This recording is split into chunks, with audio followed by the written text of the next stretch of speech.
What's up, family? Gerald the Bossman here. You're tuned into the Bossman Show on AM 1010, AM 1430, 1055 The King.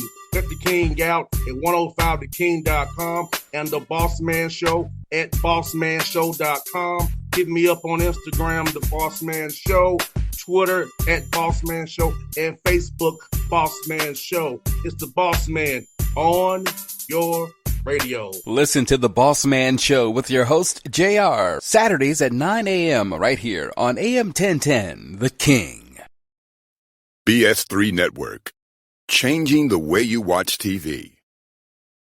Yes, BS3 Network, changing the way you watch TV, covering content and hot topics from A to Z, sports, music, society and culture, movie reviews, you name it, we have it. Check it out on bs3network.com or check us out on Roku, BS3 TV on Roku, as well as check out your favorite podcast on all podcast platforms or Spreaker.com/BS3 Network. You are now tuned to BS3 Network.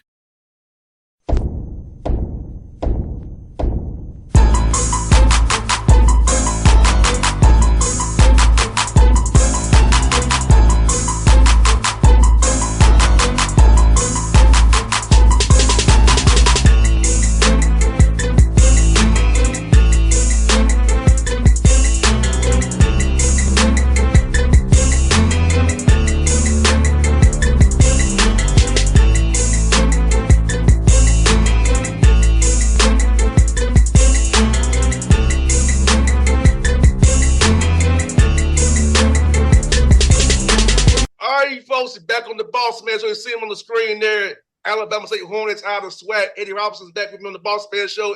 Eddie, good to see you again, my brother. How have you been? Man, it's going well. You know, this time of year is a lot of team building, a lot of hard work. I call it like you're digging the fence post. You know, nobody's paying attention, but if you don't dig that post deep enough, that first win, fence going to blow down in the fall. So we got a lot of unseen work that we're putting in, but the kids are moving at a good pace. No doubt, man. And in this time of year, man, like you said, conditioning and getting guys kind of in that mode to work hard. And with fall camp coming down the pike after summer two's over, man. So talk about that team building process right there, because, you know, this Porter era, you got to have guys on the same accord. And football is a game where you need every man doing their job. Yeah, man, it's one of my funnest times of the year. I really like it, just from the standpoint of you're competing against each other and you're competing against an unknown opponent. Like, I know we've gotten better from last year, but I don't know how much better other teams have gotten. So you got to have almost that sense of paranoia that whatever I'm doing, it may not be good enough. So I think if you have that type of mindset of every day we have to get a little bit better, and then that's what we've been pretty good at, getting the kids to buy into that. Hey, let's go out there and have your very best Tuesday workout. Don't worry about next week or next month. We can't control that in June or July, but we can just keep working at getting a little bit better every day. And how important is to get these guys learn how to eat, learn how to sleep, learn how to actually recover, because all that's going to come in handy when you're playing these back-to-back weeks against tough opponents in the SWAC.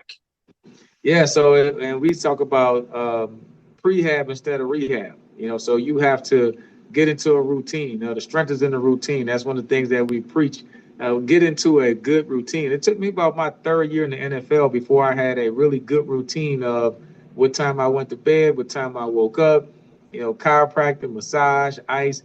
And you do all of those things regardless of how you feel. And that's what you're trying to teach the kids about it, is once you get the routine and it works, it's human nature of saying, hey, well, that routine has been working good. Let me ease off because I'm having success. And the answer is, no, you double down on your routine, and that's why you're having a success.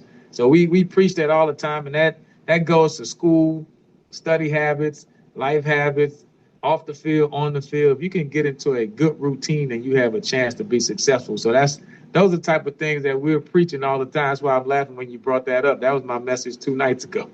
Eddie, it's funny, man, because, you know, for me, My dad would get up on Saturday morning. We'll go run errands. I think it's the coolest thing ever to go do 7 things in like an hour and a half. Go to K-Bar, go to Lowe's. I mean, that's how I am. So early in the morning, I go up and do my errands because as a kid, that's how my dad taught me. Like we go up and do errands, and then we get back in the house. But that's how I'm wired now as a man that's 40 years old. Yeah, and my sons are the same way. Like I'm my sleeping in is like 6 a.m., 6:30. That's when I'm gonna say, hey, I'm not gonna set the alarm clock. I'm gonna sleep in. Normally it's like 5, 4:30, something like that. So, one of my freshmen like, well, coach, why are we practicing in the morning? Because your coach likes to wake up early. I don't know what answer to give you. So it's like, and so I just feel like, for me in life, I'm my most productive first thing in the morning. Like Same watching here. the sun come up. Yeah, it feels like a blessing. First of all, to have another day and another chance at life, and so I'm appreciative for that. And then just getting everything done because I learned kind of when I was in the NFL and stuff like that. When you got a lot of free time, hey, I'm gonna work out at 3 o'clock. Then what happens at 3 o'clock? Somebody calls you. We need you here. We need you there, and then you miss your workout. So when you wake up first thing in the morning, get that workout at 5:30. It's no other distractions, and so that's what we're trying to get that fresh brain. I don't want them disturbed by TikTok or Instagram or phone call and all those type of things. And so you got to get that brain like first thing in the morning, and then they can go on to the rest of their day. Man, you said a word is I love to go out and do my walk. This time in Atlanta, it's about 6:30 in the morning. It started the sun about to come out, and it's not as humid yet. So go out and get my walk before it gets steamy and humid. So you're right. That's why I'm out here getting my walk around the neighborhood. Was quiet. Nobody's driving around the neighborhood. I can go get my little 1.5 miles in. Have to feel good about myself. Start my day. So I'm with you on that, brother. Oh yeah. And then the summertime, kind of like here, the sun comes up so early. It's at 5:30 and the sun is up, and that's like just a beautiful time in the city because you're kind of beating the rush. It's like you kind of you got the half price sale. You up there early. You checking things out before the rest of everybody comes going, and so and we do the same thing. Even when I ride my bicycle a lot, I'm up at 5:30. By 8 o'clock, like I'm back home. So I'm making phone calls. You get on with your day. So we preach that to the kids, and they kind of buy into it. And hopefully, like you said, you're still doing it because of what your dad taught you. So we're hoping that we're teaching these guys like life lessons that they can take with them long after football. So that's the biggest part of it. It's funny you say that, Eddie, because last night, man, kids' neighborhood, we was younger. I showed them kids how to put the knife in the jar and catch like the little flies. Put the grass in the jar. So that's some other thing that my dad taught me. I'm passing on these young kids' neighborhood. Like these are the lightning bugs. We put grass in it. You take a knife, put holes in the ragu jar, and they'll live for about a week. Then they're gonna die. But you'll have to light up for you, So it was funny to talk about how what my dad taught me again last night. Past paying it for these young men in the neighborhood because they ain't know about the little flies. They was amazed by them. It took even catch and put them in them jars. Now I think just looking at the head coaches in our conference, I think everybody has that same mission. Like we're really trying to make an impact on young kids' lives, and that's the biggest thing. Yeah, we want to win games and win a championship. That's a big part of it. But the bigger part of it is, the things we're doing with these kids over 4 years is going to prepare them for the next 40 years of their life. And so we can talk about it and we can do it, but kids are watching and they're imitating us. And so they see the way that we're moving as coaches. And so that means we can't be hypocritical coaches. Like I have to really, really be on the standard that I'm setting and the values that I'm teaching. The kids are watching me. Like I have to make sure I'm doing that because, they know that I ride my bike every Sunday after the game. So they're like, hey, coach, how many miles you got in? So now the days that I'm feeling like not riding, I'm like, nah, I better go because I know somebody going to ask me and I don't have to lie to them. So as much as we help them, I'm telling you, man, they help me be a better person also by making me hold myself to the high standard that I'm setting for everybody else. And that's kind of the beauty of it. Everybody's getting something out of it. So. And let me ask you this, man, in this transfer portal world, man, it's a little harder to kind of build that bond now when guys are only with you for a year at a time, or they might be trying to use you to get somewhere else to make some more money down the road. So how is it difficult now when you really don't know a guy's motive per se? Like, are they really here to be a Hornet part of the Hornet program, but they're trying to get here to get to their next stop?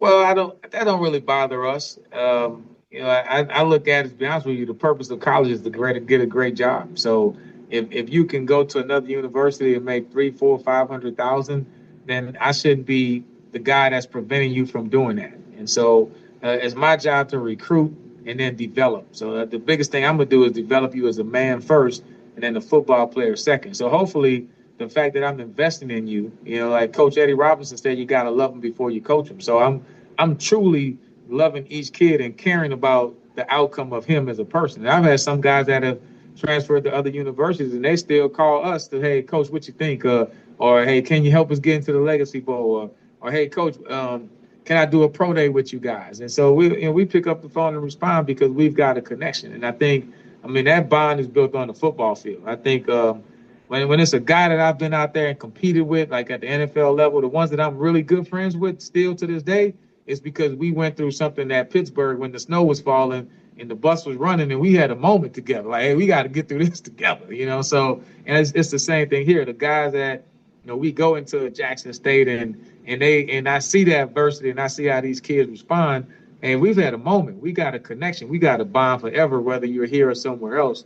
And it's my job to recruit you to the point and make this such a great environment that you don't want to leave. But if the financial situation is some where it just makes economically sense to leave, then at that point, hey, I'm still a big fan. I'm still trying to help you. Like we still talk with Ja'Cory Merritt. He comes back to Montgomery, and he still works out on the field here. He's still a Hornet. Like, he came out of high school. His only offer was to Alabama State, and he had some great years here. And now he's with the Washington Commanders. And so the fact that he went to another school before he went there, he's still a Hornet. So he still has the right to work out here and be a part of what we're doing, and he's still part of the family. Yeah, with my good friend Dan Quinn, who's time with the Falcons, a cool dude, cool dude, man. Yep. Mm-hmm. And Eddie, let me ask you this, man. With these, talk about this piece. I was talking about this yesterday when I had another interview about being a student athlete. Because for me, I'm using my degree right now with my radio show. My degree's in business, so I'm using my degree. How important is to get that degree because you can apply it. Like I'm doing it right now. Like my degree is my show. I know how to. I'm the accountant, marketer, everything, right? I know how to do all that stuff. And I don't have to pay nobody, so I know how to do it. And talk about how making sure your young men get into a major they can use after football. Yeah, well, I think the big thing is the mentoring aspect, and that's kind of the next step where we're going with the program. Just making sure that we have, like, I know some firefighters in Montgomery. Like, hey, man, come back and talk to my kids about what does it mean to be a firefighter. I have another one of my guys. He's into the cybersecurity. Hey, tell him about, hey, you got to get certified to work in cybersecurity. So, I mean, the purpose of college is to get a good job and be successful. So, we have understanding. You go into that senior year, and from a kid who's, even myself, like I was doing everything regimented from 8 years old to 32 years old. Football. I knew my schedule. Somebody told me the schedule. And I played 11 years in the NFL, and at 32 when I retired, I was like, all right, what I'm going to do next? So I can imagine for a kid that's 22 years old who didn't play in the NFL, and now his whole life has been football. Now you're like, hey, all right, go out there and make it happen. All right, August is coming. You don't have practice. Go figure something out. Well, that's a scary proposition. But if you can do career building and transition, let them do a resume, talk to other people in other fields, let them know, hey, these are the possible options that you can do once you finish playing football. It makes the transition so much easier. In the college degree, I've had some of my students that are, man, coach, I'm just going to play football this year. And I'm like, no, we're going to get this degree. And now 3 years later, man, coach, I'm so glad that you made me finish that degree that last semester. I'm working at the state and I'm doing this, or I'm coaching and I'm doing that. But if not for that degree, then they wouldn't have had that opportunity. So I think it doesn't guarantee anything that's going to be great or easy because life is difficult. But it just gives you, it's one more box that you have checked, and it gives you more opportunities in life. And that's what we're trying to make sure that we provide.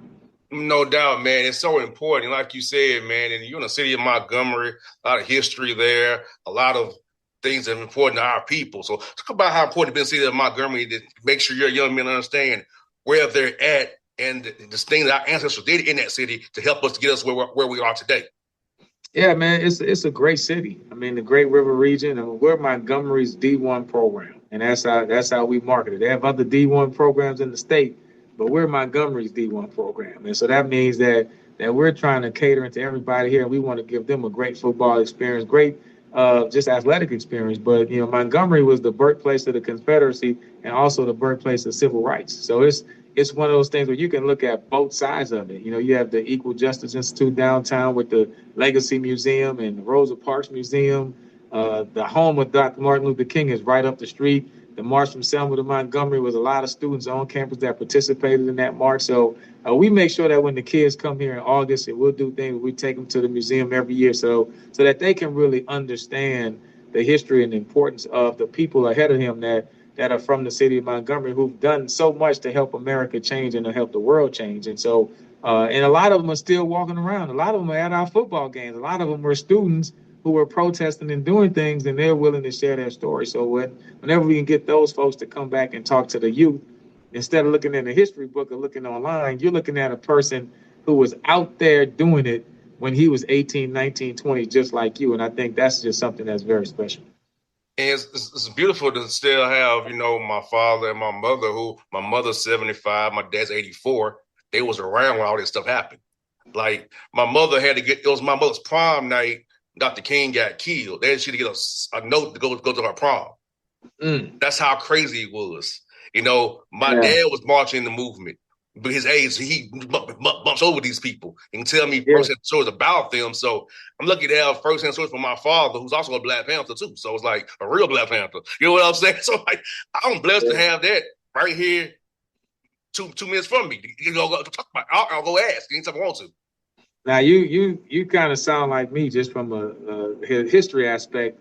Last summer I went to Fred Gray's office in Tuskegee, a civil rights attorney, and just to have a conversation. Like, hey man, how did you guys organize? Like, were you fearful? Because as a coach, I'm looking at the leadership of where I'm trying to take the team, and I'm just thinking of, if Fred Gray was one of those guys who was standing up to the system back then, and was putting his life on the line, So at the end of the day, I'm not putting my life on the line as a coach, and so, but I'm still leading young men to go in a certain direction. So I think we can learn so much from the way they prepare, from the way the level of commitment to it, and just getting other people on board, because everybody wasn't pro. Hey, we need to fight for civil rights. Some people was like, hey man, let's not cause no waves. The time is later. So let's push this off a couple years.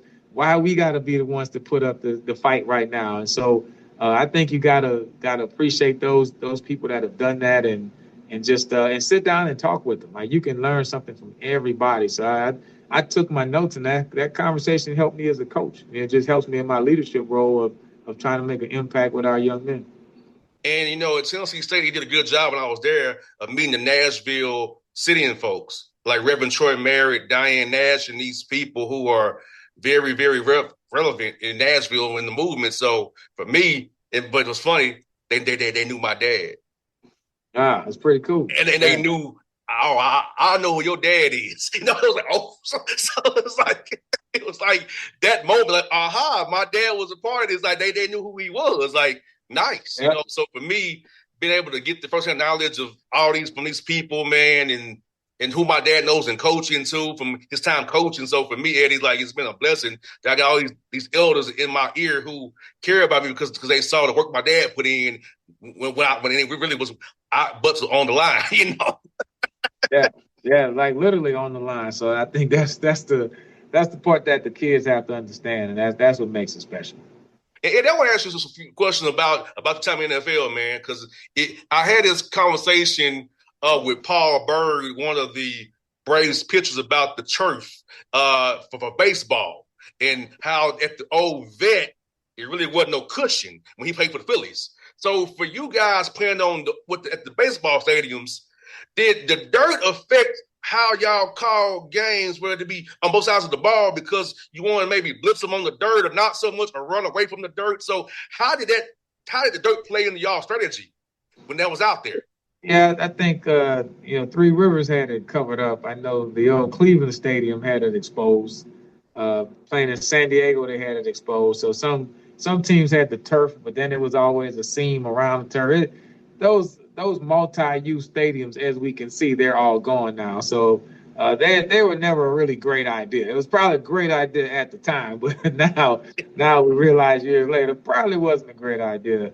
And so, and I started off playing in the House of Pain in the Astrodome. So, and that was a multi-use stadium. But yeah, I think it was one of those situations from offensive coordinator wise. You look at Candlestick Park, and the sprint right option. You always saw Jerry Rice where he was running over the dirt, running here, and boom, fast to the flat. You know what I'm saying? So you got stuck at second base, and he's in the front pylon catching the touchdown. So I think the smart offensive coordinators in football, you're trying to get any advantage you can take, whether it's the positioning of the sun or the wind, whatever it takes. It is so hard to game.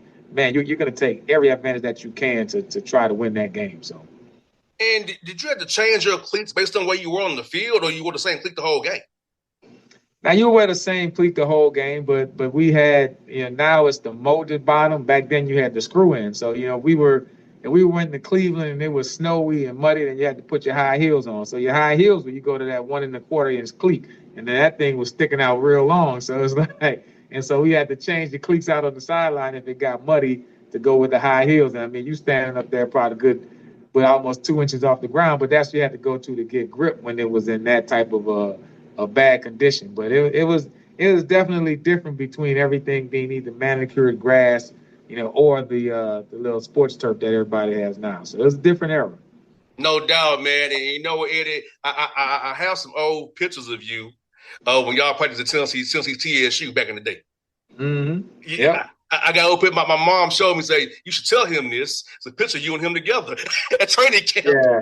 No, it was a great experience, man. Just the love that Tennessee showed the Oilers, and I was I was fortunate because I played the year before the last year in Houston, so I missed the no crowds at the stadium, and then I played in Jacksonville those 2 years. Then when I came back, I missed the Memphis year, but the first year I came back, we were playing at Vanderbilt, then the new stadium in '99. So, but that was a tough transition, just going from here to there, and now they're building a brand new stadium, which I can't wait to see. But and they went back to the Columbia blue color. So as an Oiler, like I'm loving it. Like I'm loving the connection with Houston, and it's one of those things that you still kind of regret that the team had to leave, but things happen. But I think the Adams family has just been great with the ownership of Tennessee and Nashville, and who knew that Nashville was going to blow up into the city that it is now, just from a size wise and everything like that. So it's a great city for an NFL franchise, which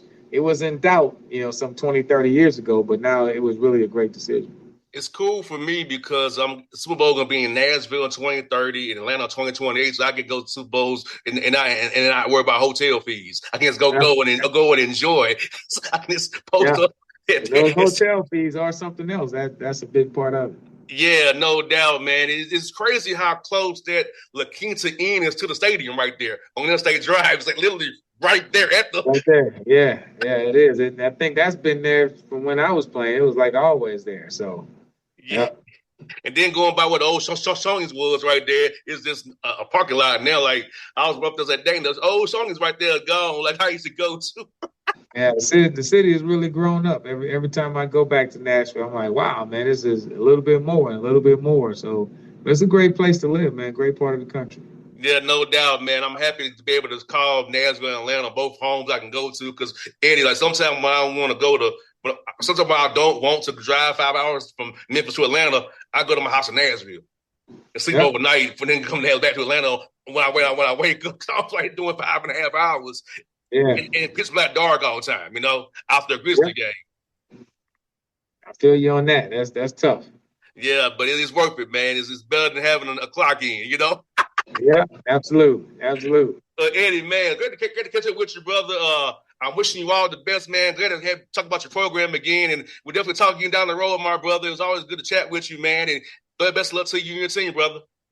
No, well, I appreciate you. Appreciate the coverage, especially, and we always like people that are covering our HBCUs and giving us a spotlight. And so getting more kids to come and participate and be a part of this great history and tradition that's going across the country just with the HBCUs and the SWAC in general. No doubt, brother. Anytime, man. All right. Thank you. Appreciate it. BS3 Network. Changing the way you watch TV. Yes, BS3 Network, changing the way you watch TV, covering content and hot topics from A to Z, sports, music, society and culture, movie reviews. You name it, we have it.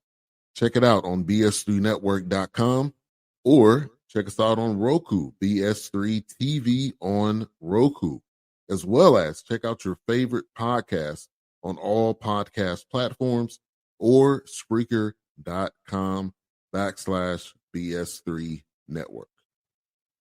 You are now tuned to BS3 Network. What's up, family? Gerald the Bossman here.